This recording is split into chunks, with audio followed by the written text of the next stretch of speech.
ನಮಸ್ಕಾರ ವೀಕ್ಷಕರೇ, ಸ್ಟಾರ್ 74 ನ್ಯೂಸ್ಗೆ ಸ್ವಾಗತ. ನಾನು M ಅಂಗಟಿ. Bharat Ratna doctor APJ Abdul Kalam ರಾಷ್ಟ್ರೀಯ ಪ್ರಶಸ್ತಿ ಪ್ರದಾನ ಸಮಾರಂಭ. ಸಮಾಜದಲ್ಲಿ ಸಮಾಜಮುಖಿಯಾಗಿ ಕೆಲಸ ಮಾಡುತ್ತಿರುವ ಸಾಧಕರನ್ನು ಗುರುತಿಸಿ ಸನ್ಮಾನಿಸುತ್ತಿರುವುದು ವಿಶೇಷ ಶ್ಲಾಘನೀಯ ಎಂದು ಮಹಾಂತ ಪ್ರಥಮ ದರ್ಜೆ ಕಲಾ ಹಾಗೂ ವಾಣಿಜ್ಯ ಮಹಾವಿದ್ಯಾಲಯದ ಸಹಾಯಕ ಪ್ರಾಧ್ಯಾಪಕ ಪ್ರೊಫೆಸರ್ KS ಮಲ್ಮಾಳ್ಗಿ ಹೇಳಿದರು. ನಗರದ ರಂಗಾಯಣದ ಸುವರ್ಣ ಸಮೋಚ್ಚದ ಸಭಾಭವನದಲ್ಲಿ ಕರ್ನಾಟಕ ನಾಮಕರಣ ಸುವರ್ಣ ಮಹೋತ್ಸವ ವರ್ಷ ಕರ್ನಾಟಕ ರಾಜ್ಯೋತ್ಸವದ ಅಂಗವಾಗಿ ಭ್ರಷ್ಟಾಚಾರ ನಿರ್ಮೂಲನೆ ಹಾಗೂ ಮಾನವ ಹಕ್ಕುಗಳ ರಕ್ಷಣಾ ಸಮಿತಿ ಹಾಗೂ ಧಾರವಾಡ ನ್ಯೂಸ್ ಸಮೂಹ ಸಂಸ್ಥೆಗಳು ಇವುಗಳ ಸಂಯುಕ್ತ ಆಶ್ರಯದಲ್ಲಿ ದಿವಂಗತ ಪ್ರೊಫೆಸರ್ LR ಪಿಂಜಾರ್, ದಿವಂಗತ ಲಕ್ಷ್ಮಣ್ ಚಿನ್ನಪ್ಪ ಅನಿಗುಂದಿ ಹಾಗೂ ಪತ್ರಕರ್ತ ದಿವಂಗತ ದೇವೇಂದ್ರಪ್ಪ ಈರಪ್ಪ ಪತ್ತಾರ್ ಇವರ ಸ್ಮರಣಾರ್ಥ ಅಂಗವಾಗಿ ಭಾರತ ರತ್ನ ಡಾಕ್ಟರ್ APJ ಅಬ್ದುಲ್ ಕಲಾಂ ರಾಷ್ಟ್ರೀಯ ಪ್ರಶಸ್ತಿ ಪ್ರದಾನ ಸಮಾರಂಭ ಉದ್ಘಾಟಿಸಿ ಮಾತನಾಡಿದ ಅವರು, ಎಲ್ಲ ಕ್ಷೇತ್ರದಲ್ಲಿ ಸಾಧನೆ ಮಾಡಿದವರನ್ನು ಗುರುತಿಸಿ ಈ ರೀತಿಯ ಸನ್ಮಾನಿಸಿದರೆ ಪ್ರಶಸ್ತಿ ಪಡೆದ ಸಾಧಕರು ಇನ್ನೂ ಅಚ್ಚುಕಟ್ಟಾಗಿ ಸೇವೆ ಮಾಡುವಂತಾಗುತ್ತದೆ. ಆಯಾ ಕ್ಷೇತ್ರದ ಸೇವೆಗಳನ್ನು ಗುರುತಿಸಲು ಹೆಚ್ಚು ಸಮಾಜದಲ್ಲಿ ಮಾದರಿಯಾಗಲು ಸಾಧ್ಯವಾಗುತ್ತದೆ ಎಂದು ಅವರು ಹೇಳಿದರು. ಮುಖ್ಯ ಅತಿಥಿಗಳಾಗಿ ಆಗಮಿಸಿದ ಪ್ರಾದೇಶಿಕ ಪತ್ರಗಾರ ಇಲಾಖೆ ಹಿರಿಯ ಸಹಾಯಕ ನಿರ್ದೇಶಕಿ ಮಂಜುಳಾ ಎಲಿಗಾರ್ ಹಾಗೂ ಬಸವರಾಜ್ ಆನೆಗುಂದಿಯವರ ಕಾರ್ಯವೈಖರಿ ಮೆಚ್ಚಿ ವ್ಯಕ್ತಪಡಿಸಿ ಪ್ರಶಂಸಿಸಿದರು. ಶ್ರೀ ಸಾಯಿ ಪದವಿ ಪೂರ್ವ ವಿಜ್ಞಾನ ಮತ್ತು ವಾಣಿಜ್ಯ ಮಹಾವಿದ್ಯಾಲಯದ ವ್ಯವಸ್ಥಾಪಕ ನಿರ್ದೇಶಕಿ ಡಾಕ್ಟರ್ ವೀಣಾ ಬಿರಾದರ್ ಅವರು ಮಾತನಾಡಿದರು. ಸಾಧಕರನ್ನು ಗುರುತಿಸಿ ಅವರ ಸಾಧನೆ ಪ್ರೋತ್ಸಾಹಿಸುತ್ತಿರುವ ಸಂಸ್ಥೆ ಕಾರ್ಯಕ್ಕೆ ಪ್ರಶಂಸಿಸಿದರು. ಈ ಸಂದರ್ಭದಲ್ಲಿ ಮಾತೃ ಸ್ವರೂಪಿಯಾದ ಸರ್ವಮಂಗಳ ಶಿವಾನಂದ್ ಬೆಂತೂರ್, ಮಠ ಪೊಲೀಸ್ ಇಲಾಖೆಯ ಮೆಹಬೂಬ್ ನದಾಫ್, ಸುಧೀರ್ ಮುದೋಳ್, ಉಡುವೇಶ್ ದೊಡ್ಡನಕಟ್ಟಿ, ಅಶೋಕ್ ಪಾಟೀಲ್, ರಮಾನಂದ್ ಕಮಾರ್, ಪ್ರಭು ಪಾಟೀಲ್, ನೀಲ್ಕಂಠ್ ಪೂಜಾರಿ, ಲಿಂಗರಾಜ್ ಪಾಟೀಲ್, ರವಿ ಕಗ್ಗನ್ನವರ್, ಮಾಂತೇಶ್ ಬೆಂತೂರ್ಮಠ್ ಉಪಸ್ಥಿತರಿದ್ದರು. ಫಕೀರಪ್ಪ ಮಾದನಬಾವಿ ಕಾರ್ಯಕ್ರಮ ನಿರೂಪಿಸಿದರು. ಯಮನಪ್ಪ ಜಾಲ್ಗಾರ್ ವಂದಿಸಿದರು. ಇದೇ ಸಂದರ್ಭದಲ್ಲಿ ಸಾಂಸ್ಕೃತಿಕ ಕಾರ್ಯಕ್ರಮವನ್ನು ವೀರೇಶ್ ಅಕ್ಕಿ, ಅಶ್ವಿನಿ, ರಮ್ಯಾ ಕೆ ಪ್ರಸನ್ನ ಸಿಂದಗಿ, ಯಲ್ಲಪ್ಪ ಕಾಳೆ ನಡೆಸಿಕೊಟ್ಟರು.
ಶ್ರೀ ಬಸವ ಬದುಕಿನ ಕಲ್ಪನೆ ಇಲ್ಲದವರು.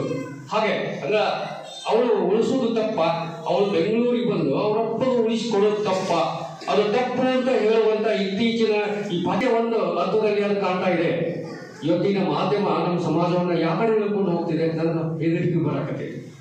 ಈ ಪಾಶ್ಚಿಮಾತ್ಯ ಸಂಸ್ಕೃತಿಗಳ ಅಂದ್ರೆ ಆಕಿ ಬಂದಲ್ಲ, ಅದಕ್ಕೆ ಇಂಥ ಬಹಳಷ್ಟು ನೀವು ಮಾಧ್ಯಮದವರು ತಡೀಬಹುದು. ಈ ಮಾಧ್ಯಮಗಳು ಅಂದ್ಮೇಲೆ ಇಷ್ಟು ಸ್ಟ್ರಾಂಗ್ ಆಗಿರ್ತದೆ, ಅಲ್ಲಿ ತಗೋತೀರಿ ಅಂತ ನಾನು ಅನ್ಕೊಂಡಿದ್ದೆ. ಅದೊಂದು ಮಾತು ಹೇಳಿ ನನ್ನ 2 ಮಾತುಗಳನ್ನ ಮುಗಿಸ್ತೇನೆ. ಏನು ಅಂತ ಹೇಳಿದ್ರೆ, ಈ ಸ್ವಜನ ಪಕ್ಷಪಾತ, ಈ ಭ್ರಷ್ಟಾಚಾರ ಅಥವಾ ಒಂದು ಹೆಡ್ಲೈನ್ ಬರೆದರು, ರಾಜ್ಯ ಪ್ರಶಸ್ತಿಗಳು ಉತ್ತಮರಿಗೆ ಮುಂದಿನ ಬಾರಿ ರಾಜ್ಯ ಪ್ರಶಸ್ತಿ ಬೆಳೆಯುವಂತ ಅಥವಾ ಸಮಸ್ಯೆಯ ವಿರಾಟ್ ರೂಪವನ್ನ ಅದ್ಭುತವಾಗಿ ಬಂಧಿಸುವಂತ ಶಕ್ತಿ ಮತ್ತು ಅದನ್ನು ತಡೆಯುವಂತ ಶಕ್ತಿ ಮಾಧ್ಯಮಕ್ಕಿದೆ. ಸ್ನೇಹಿತರೆ, ಒಳ್ಳೆಯದನ್ನು ಮಾಡಿ. ನೀವು 2 ಜನ ಇದೇನು ದಶರಥ್ ಅವರು ಮತ್ತು ಬಸವರಾಜ್ ಅವರು ಕೈಗೆತ್ತಿಕೊಂಡಂತ ಕೆಲಸ ಬಹಳ ದೊಡ್ಡ ಕೆಲಸ. ಇದು ಸರ್ಕಾರದಿಂದ ಹೋಗ್ಬೇಕು ಮಾಡಲಿ, ಆದಷ್ಟು ಇನ್ನಷ್ಟು ಬಲಿಷ್ಠತೆಯನ್ನು ಕೊಡಲಿ, ದೇವರು ಎಲ್ಲವನ್ನ ನಿಮ್ಗೆ ಒದಗಿಸಿಕೊಡ್ಲಿ, ಸಹಾಯ ಪಡ್ಕೊಳ್ಳಿ, ಸಮಾಜದಾರಿ ಅಂತ ಇಲ್ಲಿವರೆಗೆ ನನ್ನ ಕಲಿಸಿದ್ದಕ್ಕಾಗಿ ನನ್ನ ಶಿಷ್ಯನಿಗೆ ಮತ್ತೊಮ್ಮೆ ಇವತ್ತ ಅವರ ಶುಭಾಶಯಗಳನ್ನು ಹೇಳಬಾರದು, ನಮಸ್ಕಾರ ಮಾಡಬೇಕು ಅಂತ.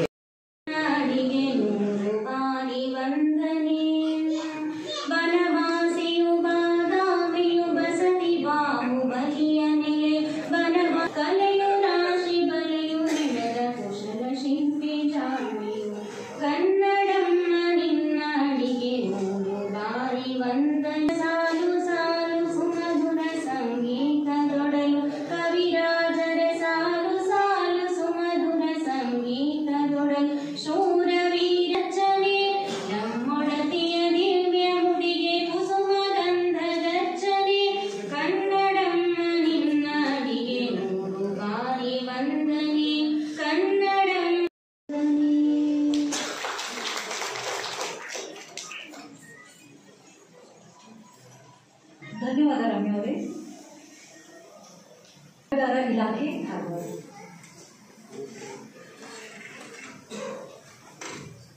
ಎಲ್ಲರಿಗೂ ನಮಸ್ಕಾರ. 50ರ ಸಂಭ್ರಮ ಹಾಗೂ ಕರ್ನಾಟಕ ರಾಜ್ಯೋತ್ಸವದ ಅಂಗವಾಗಿ ಭ್ರಷ್ಟಾಚಾರ ನಿರ್ಮೂಲನೆ ಹಾಗೂ ಮಾನವ ಹಕ್ಕುಗಳ ರಕ್ಷಣಾ ಕಾರ್ಯಕ್ರಮದ ಶುಭ ವೇದಿಕೆಯನ್ನು ಅಲಂಕರಿಸಿರುವಂಥ ಎಲ್ಲ ಗಣ್ಯಮಾನರಿಗೆ ನಾವು ನಮಸ್ಕಾರಗಳನ್ನು ತಿಳಿಸ್ತಾ, ಕಾರ್ಯಕ್ರಮವನ್ನು ಆಯೋಜನೆ ಮಾಡಿರುವಂತಹ ಪ್ರಶಸ್ತಿ ಪುರಸ್ಕೃತಕ್ಕೆ ಭಾಜನರಾದಂತಹ ಎಲ್ಲ ಗಣ್ಯರಿಗೂ ಕೂಡ ನಾನು ನಮಸ್ಕಾರಗಳೊಂದಿಗೆ ಅಭಿನಂದನೆಗಳನ್ನು ತಿಳಿಸ್ತಾ, ಉಪಸ್ಥಿತರಿರುವಂತಹ ಎಲ್ಲ ಗಣ್ಯಮಾನ್ಯರಿಗೆ ಹಾಗೂ ಎಲ್ಲ ತಾಯಂದಿರಿಗೆ ಕೂಡ ನನ್ನ ನಮನಗಳನ್ನು ಸಲ್ಲಿಸ್ತಾ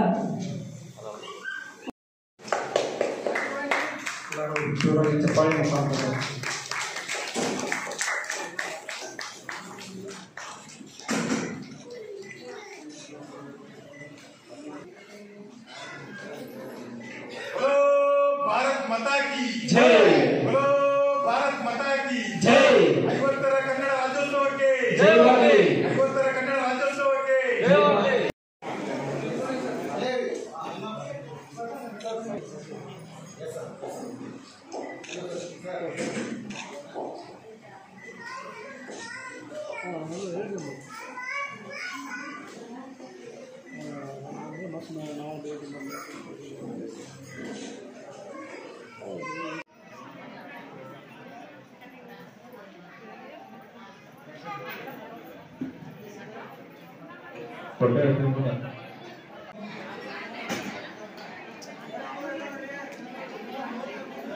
ಎಲ್ಲವ ಯಂಕಪ್ಪ ಒಡ್ಡರ್ ಗರ ಗ್ರಾಮ ಘಟಕ ಮಹಿಳಾ ಸದಸ್ಯರು ವೇದಿಕೆ ಬರಬೇಕು.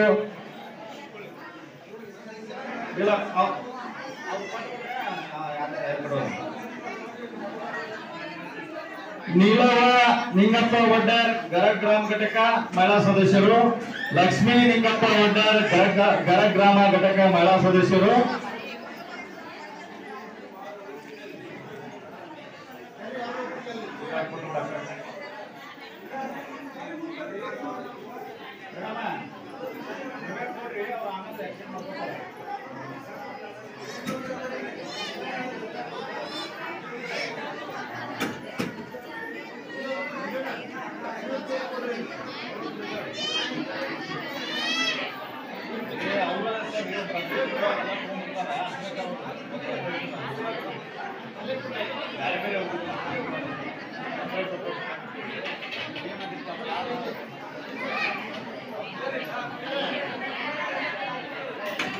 ಗಂಡ ತಿರುಗಂತದಾದ್ರೆ ಏತ್ರ ಹೊಡಿದಂಗೆ ಬಡಿದಂಗೆ ಮಕ್ಕಳು ಸ್ಕೂಲ್ ಕಲಿಸಿ ಅಯ್ಯಮ್ಮನ ಚೆನ್ನಾಗಿ ಜೀವನ ನಡೆಸಬಹುದು. ಇಂಥ ವ್ಯವಸ್ಥಿತ ಮಾತ್ರ ನಾವೆಲ್ಲ ನಗನಗ್ತಾ ಜೀವನ ಮಾಡ್ತೀವಿ. ಎಷ್ಟೋ ಹೆಣ್ಮಕ್ಳು ಕಣ್ಣೀರಾಗ್ತದೆ ಡೈಲಿ. ಇದೆಷ್ಟೋ ಸುಮಾರು 90% ಹೆಣ್ಮಕ್ಳು ನೋವಿದೆ, ಅವ್ರು ಯಾರು ಹೇಳ್ತಾ ಅಂತಲ್ಲ. ಹೇಳ್ಕದವ್ರಿಗೆ ಏನು ನನಗೇನು ಅಂತಾರೆ ಜನ. ಸಣ್ಣ ಕನ್ನ ಮಗಳು ಎಷ್ಟೋ ಹೆಣ್ಮಕ್ಳು ತನ್ನ ಮಕ್ಕಳ ಓದಿಸ್ಲಿಕ್ಕಾಗದೆ ಮಾಂಗಲ್ಯ ಸರ ಹೊತ್ತಿಟ್ಟು ಓದಿಸ್ತಾ ಇದ್ದಾರೆ. ಇವತ್ತು ಓದಿಸಿದ್ರು ಕೂಡ ಶಿಕ್ಷೆ ದುಡ್ಡಿಲ್ಲ, ಅವ್ರ ಉದ್ಯೋಗ ಸಿಗ್ತಾ ಇಲ್ಲ. ಸಾಫ್ಟ್ವೇರ್ ಓದಿ ಇಂಜಿನಿಯರಿಂಗ್ ಓದಿ ಮನೇಲಿದ್ದಾರೆ.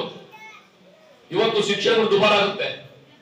ಆದ್ರೆ ಒಂದ್ಸತ್ಯ ಮಕ್ಕಳು ಯಾವುದೇ ಕಾರಣಕ್ಕೂ ನೀವು ಶಿಕ್ಷಣ ವಂಚಿತ ಮಾಡಬೇಡ್ರಿ. ಅವ್ರು ಸ್ಕೂಲ್ ಕಲಿಸಿ, ಸ್ಕೂಲ್ಗೆ ಓದ್ಲಿ, ಎಲ್ಲಿ ಬರೋತರ ಓದ್ಲಿ. ನಮ್ಮ ಕೈಲಾದಷ್ಟು ಅವ್ರನ್ನ ಓದಿಸೋದು ಪ್ರಯತ್ನ ಪಡಬೇಕು. ಇಲ್ಲಾಂದ್ರೆ ನಾವು ಅಂಪಾಡ ಜನ ಆಗ್ತೀವಿ. ಇದೇ MLA ಮಿನಿಸ್ಟರ್ಗಳು ನಿಮ್ಗೆ ಏನಂತಾರೆ ಓಟ್ ಸಂದರ್ಭದಲ್ಲಿ, ಈ ಊರಾಗ ಒಡ್ರ ಬೆಲೆ ಎಷ್ಟದೋ ನಿಮ್ಗೆ ಬಗ್ಗದು, ನಿಮ್ಗೆ ಬೆಲೆ ಕೊಡಲ್ಲ. 10 ಮನೆಗೆ ಯಾರು ಬೆಲೆ ಕೊಡೋದಿಲ್ಲ. ಅದೇ 100 ಮನೆ ಇರಲಿ, 100 ಮನೆ ಫಸ್ಟ್ ಅವ್ರು ಓಟ್ ತಗೊಳ್ಳಂತಾರೆ. ನಮ್ಮನ್ನ ಲೆಕ್ಕಕ್ಕಿಲ್ಲ. ನಮ್ಮೆಲ್ಲರ ಬಂದು ರೇಟ್ ಹಾಕಂಬಾರೆ, ಬಿಜೆಪಿ ರೇಟ್ ಹಾಕಂಬಾರೆ, ಕಾಂಗ್ರೆಸ್ ಅವರು JD ಎಲ್ಲ ರೇಟ್ ಹಾಕಂಬಾರೆ. ನಮ್ಮನ್ನ ನಾವು ಲೆಕ್ಕಕ್ಕಿಲ್ಲ ಅವರಿಗೆ. ಆದ್ರೆ ನಾವು ಯಾವಾಗ ಸಂಘಟನಾತ್ಮಕವಾಗಿ ಒಂದಾಗ್ತೀವಿ, ಮೇಲೆ ಕೀಳನ್ನ ಎಲ್ಲಿ ದೂರ ಮಾಡ್ತೀವಿ, ಯಾವತ್ತು ನಾವು ಉತ್ತಮ ವಾತಾವರಣ ಸೃಷ್ಟಿ ಮಾಡ್ಕೊಂತೀವಿ, ಅವಾಗ ನಮ್ಮ ಬೆಲೆ ಕೊಡ್ತಾರೆ ಜನ, ಲೀಡರ್ಗಳು. ನಿಮ್ಮ MLA ಕ್ಷೇತ್ರದಲ್ಲಿ ಸುಮಾರು ನಮ್ಮ ಸಮಾಜಕ್ಕೆ ವರ್ಷಕ್ಕೆ 7-8 ಲೋನ್ಗಳು ಬರ್ತವೆ. ಒಂದು ಕಾರ್ ಲೋನ್ ಬರ್ತವೆ, ಟ್ರ್ಯಾಕ್ಟರ್ ಲೋನ್